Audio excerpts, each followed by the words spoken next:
В одной маленькой глухой деревушке жили старик со старухой.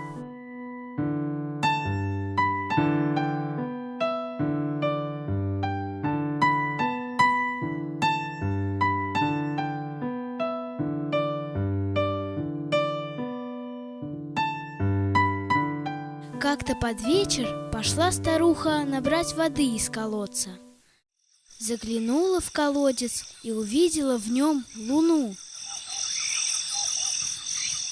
Испугалась старуха, что луна в колодец упала. Побежала в избу старику рассказывать. Старик взял кочергу и вместе со старухой вышел ловить луну. Опустил он кочергу в колодец, а кочерга за сруб зацепилась. Оторвался черен от кочерги. Старик со старухой отлетели в разные стороны. Тут увидел старик в небе луну и сказал с досадой: «Ах ты, плутовка! Хотел на стенку тебя повесить, чтоб в избе светила, а ты опять на небо улетела».